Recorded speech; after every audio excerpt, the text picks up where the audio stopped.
Questo piano composto a nome di Sardegna Nazione, che insomma un movimento indipendentista oramai storico. Questi tanti anni di giornate ce li siamo fatti tutti con il nome di Popolo Sardo all'inizio e poi adesso di Sardegna Nazione. Io voglio, più che entrare nella politica, diciamo così, locale, rappresentata dai politici, voglio entrare invece in quelle che sono le questioni che oggi riguardano il mio popolo, la mia nazione. È sempre più evidente che nel territorio della Sardegna, nazione senza Stato, ci sono due culture che si scontrano, due culture anche politiche, oltre che dal punto di vista culturale, linguistico, eccetera, eccetera, due culture che si scontrano nello stesso territorio. Una è la cultura espressa dal nostro popolo, l'altra è la cultura dell'ultimo dominatore del nostro popolo. Tutte queste due culture, compresa la politica, quindi le sintesi politiche che vengono espresse, i figli di queste due culture figli politici, noi siamo figli della nostra cultura, noi nasciamo perché la cultura politica sarda aveva bisogno di far nascere sintesi politiche sarde, e da quella sintesi, una di quelle sintesi politiche sarde è Sardegna Nazione, ma ne abbiamo anche altrettante che sono espressioni qui del nostro popolo.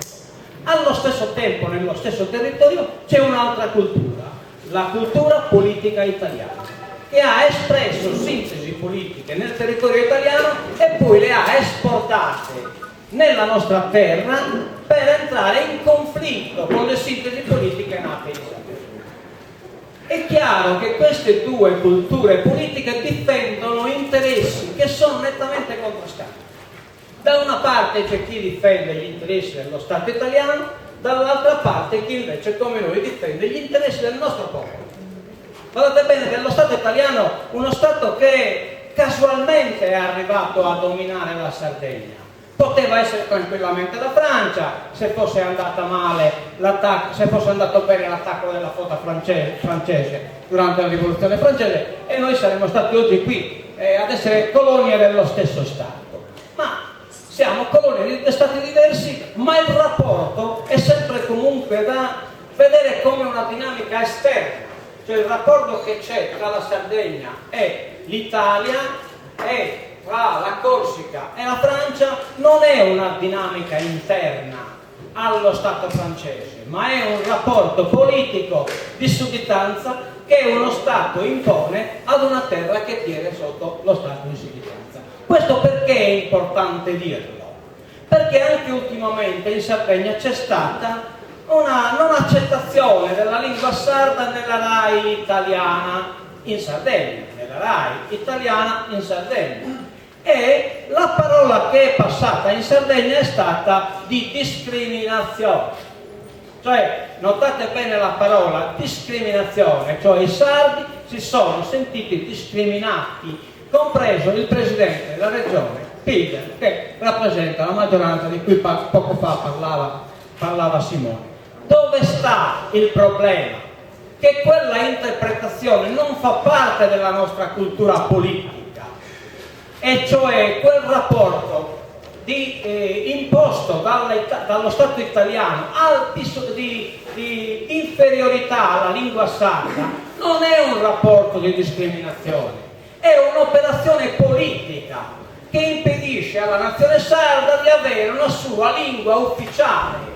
Non è una discriminazione interna alla cultura italiana. Noi non siamo stati discriminati, abbiamo semplicemente subito un'azione normale nei rapporti di sudditanza imposta e di sudditanza subita.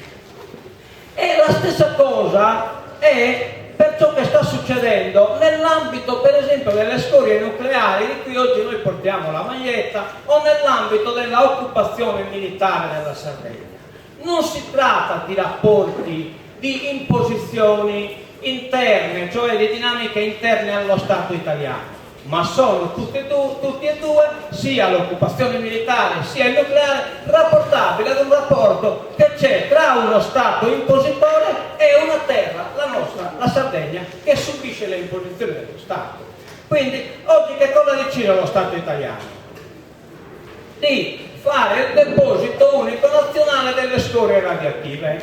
Molto probabilmente in quell'elenco dei siti possibili ci sarà la Sardegna. Ma perché è idonea dal punto di vista geomorfologico? No, che non è così. No, che non è così. Anche lì la decisione sarà politica. E cioè lo Stato italiano porterà le scorie tricolori in Sardegna se il rapporto politico che ci sarà tra il popolo sardo e lo Stato italiano sarà perdente per il popolo sardo. Tutto qui il problema è. Cioè se lo Stato italiano vincerà la sua lotta contro il popolo sardo, porterà le scorie radioattive italiane in Sardegna. Ma non solo, siccome il progetto della Sogin parla di 15.700 metri cubi di scorie di terza categoria, mentre le scorie italiane non arrivano neanche a 1.500 metri cubi. Il che significa che non è che si vuole destinare la Sardegna come deposito di quelle scorie italiane, ma si vuole fare la stessa cosa che si è fatta per le basi militari, cioè fare il deposito unico nazionale italiano e poi affittarlo ai tedeschi e probabilmente anche alla Francia.